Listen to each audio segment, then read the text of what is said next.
Al Capaccio joins us from Rochester. That's better. Site of Bill's training camp, St. John Fisher University. Sal's on the Wester hotline. Fresh off of, dude, you are just grinding out the content. I watched Hard Knocks. It was, listen, my son Owen wanted to watch it too, but he gets up and leaves the house at 4:30 in the morning to come here to do the video content producing for the morning show. So like he's someone who goes to bed pretty early. I get up in the summer to either go outside and ride my bike or go golf at like 5:30 in the morning. Making it to 9 o'clock took some doing. I'm just saying. But you get done with that, and then it's an hour of podcast, video casting with Matt Beauvais. It's always game day in Buffalo. I did watch your episode this morning because I was curious. Like, I watched it. I had my own thoughts, but I wanted to hear some more. So I watched that, and you just, you never stop, Capaccio.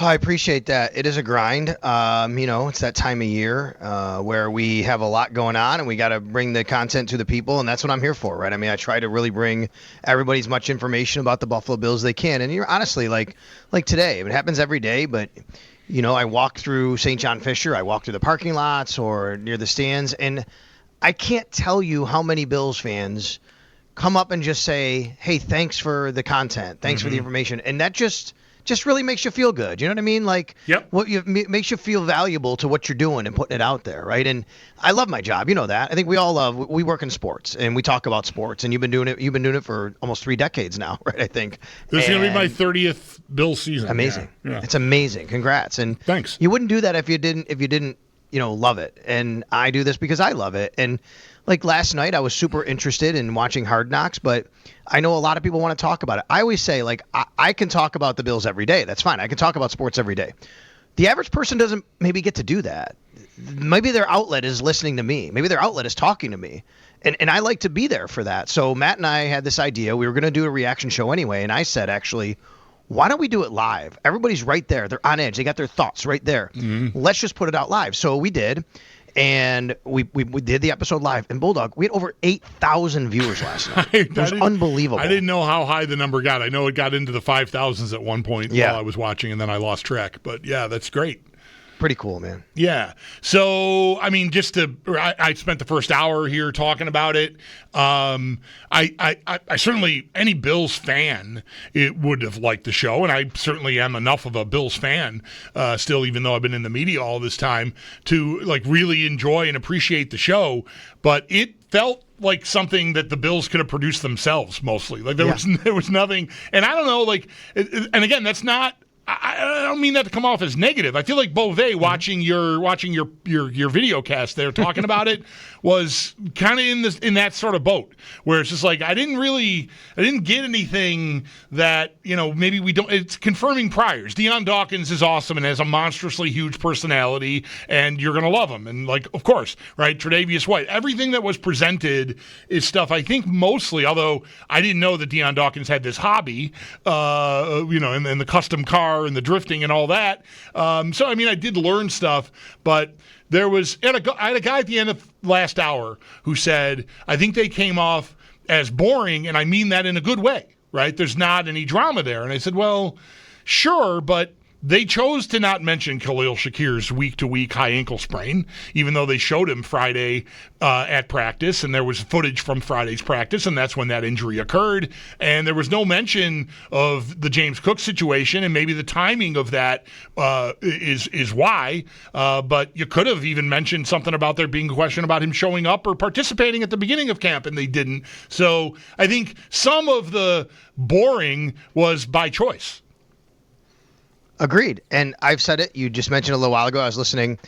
The Bills do have, I think, pretty much total editorial control. Okay. Really, but it's a back and forth, right? I mean, I don't think you want to be, we're not doing this, you're not doing that. I think, when you work with NFL Films, you work with HBO and Hard Knocks, you can do that and say, hey, this is what we really want. and you kind of work together on all that. There's nothing wrong with that. So I think that's exactly what's happening. And yeah, the Bills aren't going to want to be painted in any sort of light that is, portraying them in a negative way. And honestly, I don't think anybody in Hard Knocks is trying to do that. It's not a gotcha show. Maybe, back in the day, there was a little bit more of that, right? When it was kind of fresh and new and we're all learning about the inside look at the NFL. And this is what it's really like for all these football players in these meetings and the coaches and all that kind of stuff. So that's true.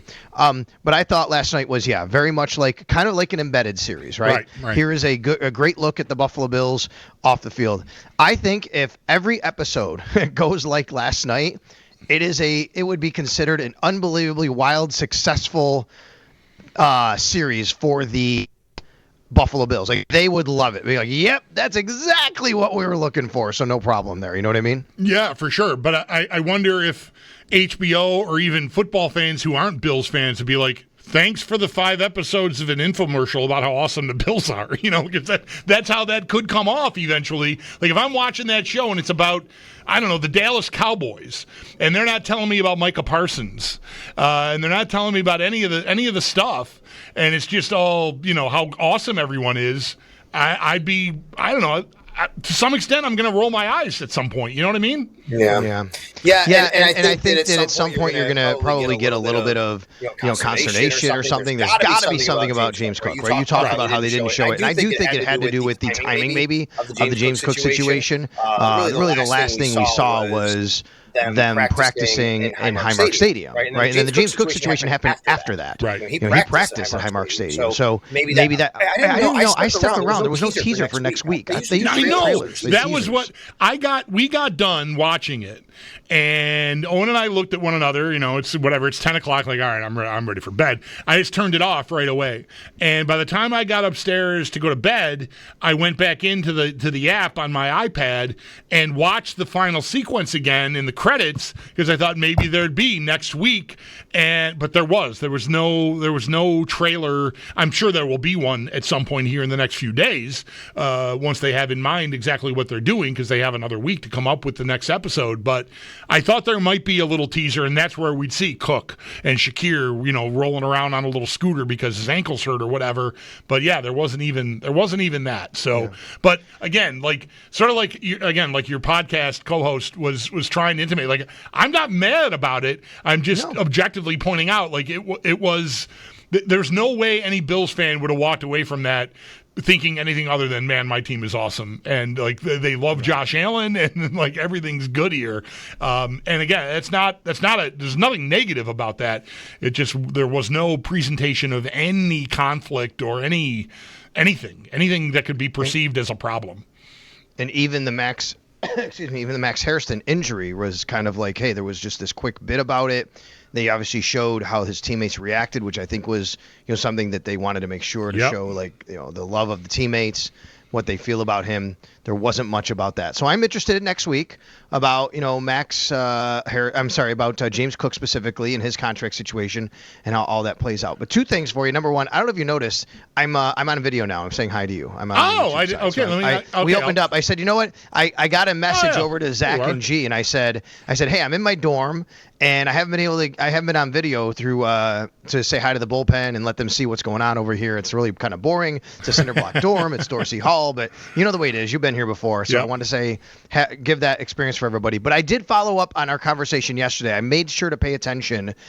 The Hard Knocks crew does film all the 11 on 11. They do get to film everything. And it makes sense, right? They're showing highlights that you normally wouldn't see. But I wanted to make sure because I hadn't really noticed in past practices. But yes, they are basically filming everything all the time. Right. On Tre'Davious White, I don't know if you heard me talking about him earlier, and I hope it made sense what I was saying. If you did hear it, you can hopefully tell me that it made sense. I feel like he has become a player now that he's back here, and there are now, I think thinking back to when he was signed, it was like break glass in case of emergency. If the rookie doesn't, if you don't get the right guy in the draft, at least you've got some insurance, a guy that knows the system, not high expectations. I think that's changed through 2 weeks of training camp to some extent for the fan base, hearing and seeing themselves how well he's performing and hearing him talk about how healthy he feels and how he was able to train and all that. And there might be some sort of rekindling of, we've got vintage Trey White back here at this point. I feel like with the way his backstory, most of us already know it anyway from when he was here and he got hurt twice in devastating fashion. And now that he's being presented on this show the way that he is, and just naturally that personality is coming out, I feel like he has become a guy that if anything were to happen to him, I think a lot of us, our first thoughts will now be, oh my God, poor Trey White, instead of, oh no, what are the Bills going to do?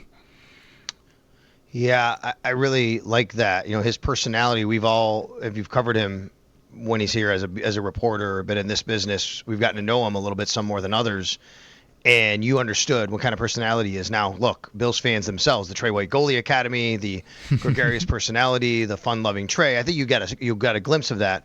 But there was a lot of stuff underneath about Tre'Davious White just as a human being and what he's all about and his family. And we've seen him, grow with children here, right? He had his children here while he's in Buffalo. And you've seen all that, him come from a young man to a man. And then he goes off. He has the injuries, obviously, and we saw and we heard and we were there when he talked to us a couple of years ago about how devastating that was for him when he's trying to come back, and then they released him, obviously. I think that this show does two things. Number one, it brings all of that out for everybody even more so than they've already known, which is really cool. But I think number two, it's actually showing what we've been saying for a while, which is he's looked pretty good, Bulldog. Like, he's looked like Tre'Davious White, who could start in the NFL and play on the Buffalo Bills and be a really key component. Oh, by the way, he's going to pretty much have to now, but we'll go back to the first day of camp. Go back to really OTAs and minicamp. I remember OTAs and minicamp. I said, boy, he looks fresh. His change of direction is great. I need to see him just kind of be a little bit more sticky down the field. That'll probably come, but right now he's just working on getting back to where he needs to get. And then we get here to camp, and when I would join you guys, I'd say, man, like Trey, he's looking good. He's making plays. And if you watched last night, I think you saw, like, he has that confidence and respect from his team, from his organization, that he is a qualified player to be a starter right now in this defense, right? This is not just, it's Trey White and we're going to put him in. This is not, it's a feel-good story. Like, he's earning this spot. And I think he earned the spot anyway, even if Max Harrison doesn't get hurt. Maybe for how long, I don't know. Right. But the way he's playing, he just would have been out on the field until it didn't continue to happen like that. I feel like that is how it was starting to sound right before Hairston got hurt, and I don't think I'm misremembering that. I feel like there was early enough on where some people observing practice like you are like, he's winning this job. Like, the rookie's in tough, so now that Hairston's hurt, obviously now we're all thinking, we got to count on him even more. But so far, I mean, so good. Sal Capaccio on the Western Hotline with us from St. John Fisher University. The Bills were, let's leave Hard Knocks over there for now. Back on the practice field today. I mean, if we have time, maybe I'll revisit a couple of different things that I've already brought up and get your reaction to them. But what was the story today as far as practice goes? Well, I think the story was really roster moves today. Balen Spector is no longer a member of the Buffalo Bills in most ways. He actually, I'll explain what happened. Balen Spector, the large picture is for everyone that the Bills waived injured. They released Balen Spector, the linebacker. And how many times have we talked about his availability issues? He just can't stay on the field. And look, he was having a good training camp, I thought, as far as fighting Joe Andreessen. But we had many conversations here of me saying, if it comes down to it, how much can you really trust him to be available, even if he does, even sort of beat out Andreessen just by a little bit, because I thought Andreessen still had a great opportunity to win that job, even if both are healthy. He was fighting for it, and that's not going to happen anymore. He has played, I looked it up, Bulldog, out of 50 possible regular season games, he's played 26. Now, some of that was being a healthy scratch his rookie year, but he's been on injured reserve 3 times over the last 2 seasons, and then he got hurt again on Monday, and now the team has released him. So what does it mean? Waived injured. So because he is less than 4 years in the league, he gets waived. Any team can claim him, but they put an injury designation so everybody knows he's hurt. Like, you can claim him, but he's hurt. Everybody has to know that. He might fail your physical, but you can still claim him. If he does not get claimed in 24 hours, he reverts back to the Bills. Then the Bills can either put him on injured reserve for the season, or they can give him an injury settlement right away or put him on IR and then later give him an injury settlement, whatever. So he could still wind up being on the Bills in some capacity. That's number one. Number two, they get Dorian Williams back, which is obviously a really big deal. The linebacking core, starting to come together. But even more so, kind of buried here, is Terrell Bernard is back taking 11 on 11 reps. Like, he wasn't doing that even on Monday when he returned, but now he was back there. So now you have, I think, your linebacking core where you need it and where you want it set, which is Milano at will and Terrell Bernard at Mike, and then behind them is Dorian Williams at will and Joe Andreessen at Mike. Shaq Thompson's still working back. I think that he factors in this. He could get a job. I just don't I haven't seen Eddie Ulofoshio flash enough. I mean, at this point, I don't know if he's going to make the team. And then I would tell you that Matt Milano still looks incredible out here. He made a play today. There was a jet sweep to Elijah Moore, and Matt Milano got to that spot to tackle him like he was shot out of a cannon, and he couldn't even turn the corner. Like, he saw it, he diagnosed it, and he got there, right? That's Matt Milano. So that was great. A little bit later, a couple really nice plays on offense. Dalton Kincaid shined today. Today was a Dalton Kincaid day. One time down the seam, catches it, runs past defenders for a touchdown. Another time, the Bills actually tweeted this video out if you take a look at it. Coming into the corner, perfectly placed ball, catches it with his hands, gets into the corner. So that was a Dalton Kincaid day. Defensively, a couple really nice plays today. A couple underlying guys making interceptions. You had one from Dorian Strong and one from Keontae Jenkins. So, yeah, a couple of guys that made plays. I think Josh threw the one that Jenkins had, and I think Trubisky threw the one that Strong had, if I remember correctly. We're going to make all of that your best of training camp today, if that's okay with you. Best of training camp during Sal's Daily segment with us here on our show is brought to you by Northtown Automotive. Get a Northtown Engine Shield engine protection warranty on new and used vehicles. Did the injury list shrink? You mentioned Dorian Williams back. Bernard's taken 11 on 11. Spencer Brown's been getting some work. Yeah, that's back good in, news. right? Big news today too. Right, he did teamwork today for the first time. Okay, right. So I don't know. Maybe I heard McDermott on with Jeremy and Joe this morning say, like, maybe it's starting to. I don't want to put words in his mouth, but it felt like there was maybe some optimism about the list shrinking somewhat. But there still are a lot of guys that are probably in big question to play on Saturday, right? Yeah, I would think so. And we don't know what their plan is for Saturday. Just to run through a few more. Deion Walker had an illness. He actually was on the field today. Taron Johnson had a vet rest day. He was back today. And Dane Jackson had a personal excused absence. He was back today. I mean, that's 4 guys you get back who weren't practicing at all. Then you obviously lose Spector, but they did sign this young man who was the captain at Army, Jimmy Charlo. He comes in. He's going to wear 35 as a linebacker, Bulldog. How do you feel about that? He's wearing 35 as a linebacker. That's a tough one. That feels like I don't want to say what I just thought. It's so that feels like you're not making the team number. Yeah, and I'm sure he probably realizes and figures that, right? He's only getting here late in the process, and he's playing linebacker, but at least it's an opportunity. A lot of times these guys, their opportunities just show us what you can do for a couple of weeks. Maybe we'll keep you on the practice squad because we like your potential and what you can do maybe to help out the offense on a scout team or something like that. But yes. Otherwise, you're still waiting on Curtis Samuel to come back. You're still waiting on Cedric Van Pran Granger, Alec Anderson. Oh, that was the other thing. Khalil Shakir, we did see for the first time today since his injury. He had a walking boot on, but he was doing exercises with the trainers. Wasn't running. He had a walking boot on. He was doing like medicine ball and stuff, upper body stuff with the trainer. It's him, Alec Anderson, and Cedric Van Pran Granger. We're all there, and I guess we've gone this far without mentioning it, but James Cook was not to be seen at all today. We did not see him anywhere.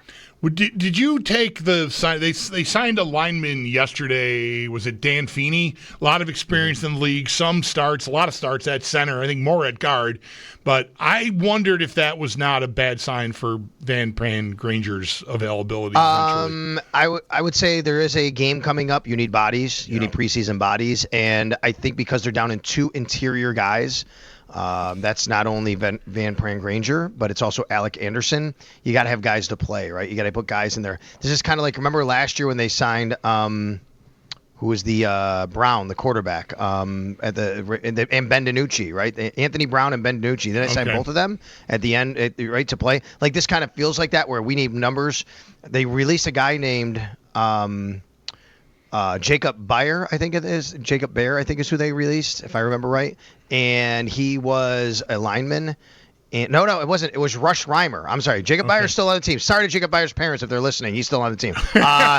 Yeah. Dan Feeney replaced Rush Reimer, actually. And Rush Reimer, I think, was probably not as much of an interior guy. So I think this was numbers, to be honest with you. And to answer your question, though, McDermott did say they're not expecting Cedric Van Pran-Granger until maybe after Tampa.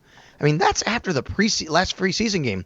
I think Cedric Van Pran-Granger, my prediction right now, as I sit here with you right now, he's in trouble, is that he starts the season on PUP. Okay. And therefore, that's going to be another 6 weeks. And maybe not. I mean, only because if you're not getting any work and any time in, you're going to put him on the 53. You can do that. If they feel they can totally do that. They feel they're comfortable with him doing that.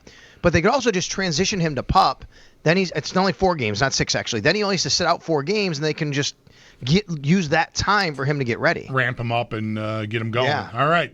Did I miss anything? Have you had the Trey Day Sunday, by the way? Have you tried? I haven't. No.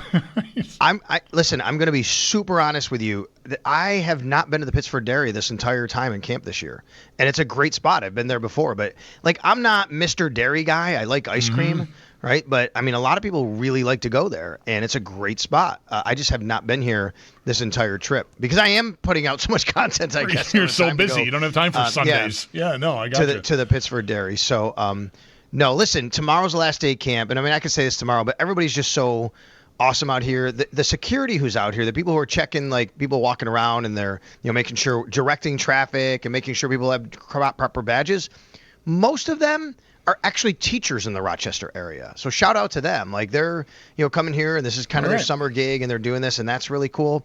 And I would say, from real quick, Hard Knocks last night, I thought St. John Fisher looked amazing on television. I thought the area looked great. I thought the scenes, the red, white, and blue. And I even think by watching it, I had a thought, Bulldog. Tell me if you agree. I said this on the show last night. Do you think there might be some teams, some presidents, team presidents, CEOs, whatever, going, we don't go away, but look at what they do there. Maybe we should think about taking our guys away for a couple of weeks. There are only a handful of teams that do that now. It used to be the thing back in the day because of efficiency with all your facilities right there. But I think after watching that, if I'm on the outside looking in, I might go, I think that might be something we should look at. I think there's only 5 teams now that go away. If I have the numbers right, I could be off on that, but it's a very low number, so that's right. My first thought would be that might depend on how much that team president's owner has sunk into facilities at their stadium site, right? Like how comfortable have we made it to be here, and does it make sense for us to go somewhere else, or do we have, would we be limiting ourselves by going away instead of actually expanding on what we can do?